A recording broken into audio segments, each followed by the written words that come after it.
This winter, I want you to get a grip. Hi, I'm Beth Daisy, and I'm an occupational therapist at Future in Sight. Today, I'm going to talk to you about getting better traction with your footwear when you're out and about this winter. Getting out and getting some fresh air and getting some exercise and vitamin D can be really beneficial to your health instead of staying inside all winter long. But it's important to take some proactive steps to avoid a slip or fall on the ice and a trip to the emergency room. I'm going to show you a few options and talk through the pros and cons of each one of these. The first option I have is a product that many of you may have already heard of called Yak Trucks. They add a coil-based traction to the sole of your existing boots or shoes. Some of the pros is that they can be simply added to your existing footwear, and they only cost between $15 or $20 for the basic model. The higher end model costs a bit more and adds a Velcro strap across the forefoot to keep them from accidentally coming off and getting lost in deep snow. There's also knockoff brands available, and they can be purchased online at most major retailers and in some larger department stores during the winter months.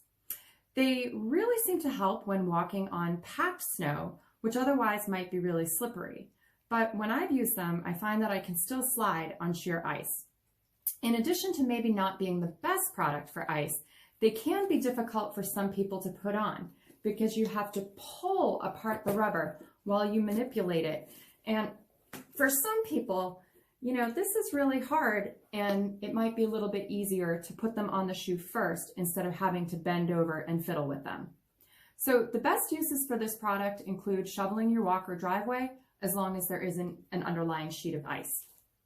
The second option I have is similar to a Yak Truck, except that instead of using coils for traction, it uses metal studs along the bottom to give you grip.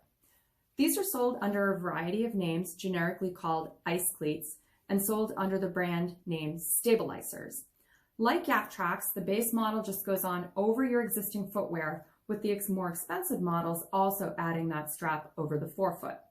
Again, you can find these online in major retailers and expect to pay about $10 for a knockoff brand and around $30 for the stabilizers, and close to $70 for some higher quality options.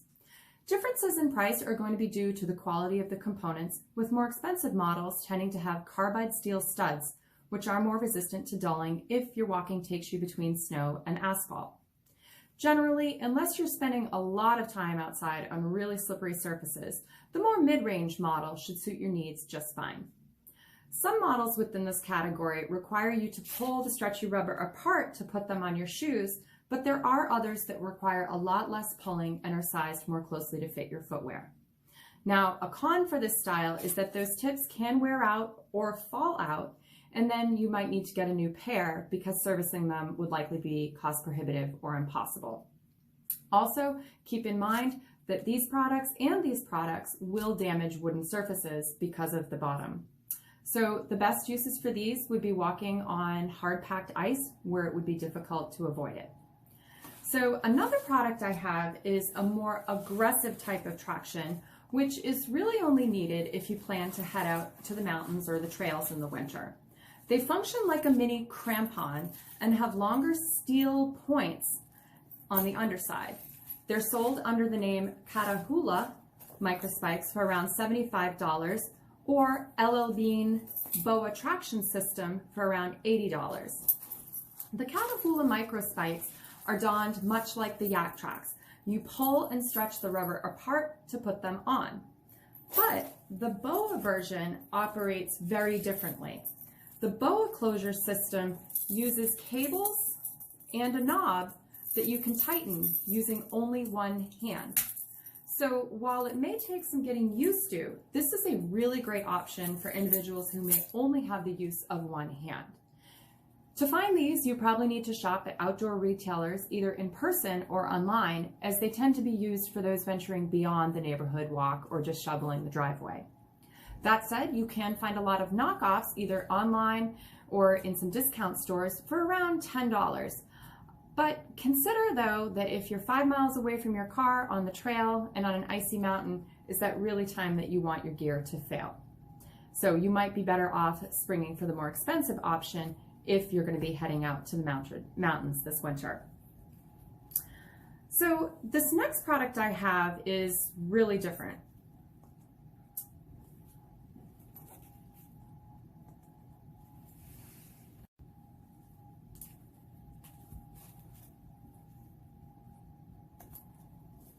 Finally, I have a really different option. So you can actually buy boots that have the studs embedded in the sole already. They go by different names, but Icebug seems to dominate this part of the market, and they are the boots that I have. These, once again, rely on carbide steel studs, but unlike the other options, you don't have to stretch and put one on over your boot because they're always there. So because of that, these may not be a great option if you're wanting to be going inside. In fact, when I did wear them inside on some tile floors, I felt like I was going to slip. So I also worried about scratching the tile, and they were pretty noisy. And certainly you wouldn't want to wear these in your home or on wooden floors because they would really damage that, and they might also damage wooden decks. But if you're going to be spending a lot of time outdoors, perhaps walking the dog or even going for a run on some mixed ice, snow, and asphalt conditions, and whether it's because you have to go out or because you have a furry friend that still needs to get their exercise, this might provide the best combination of ease of use along with comfort. Their product line really does have something for everybody, from casual walkers to hikers to runners, and they will send you repair kits if you ever need to replace any of the studs. I've used these before for running, and I found that I felt really confident even when running on some really sheer ice. So again, a downside of this product is that if you do go indoors, you'll need to change into some other footwear, which certainly could be inconvenient for trips to the market. And as you might guess, these come at a higher price point than the other options, which are just add-ons. So these you can expect to pay between $100 and $200. So just wait, there's one more. But I unfortunately don't have the product here in person to show you. But there are boots by some brands called NextGrip and Navitex that have a system on the bottom of your boot that flip open when you need to get traction, and then it stows away when you want to go inside. Most models just have the spikes underneath the forefoot.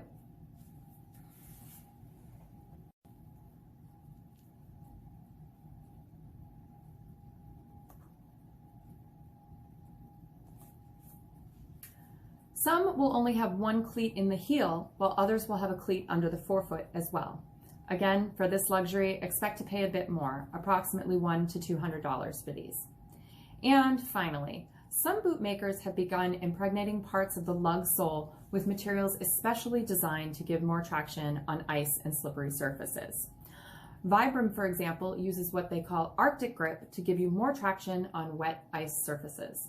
And while they may be better than certainly nothing at all, they're not going to give you as much traction as some of the models that we've already talked about today. Okay, well, I hope you found that interesting, and hopefully there was a little bit something for everybody in this video. If you have any questions on what you've seen today, or if you need services in order to live your best life possible with vision loss, please feel free to give us a call at 603-224-4039. Thank you, and have a good day.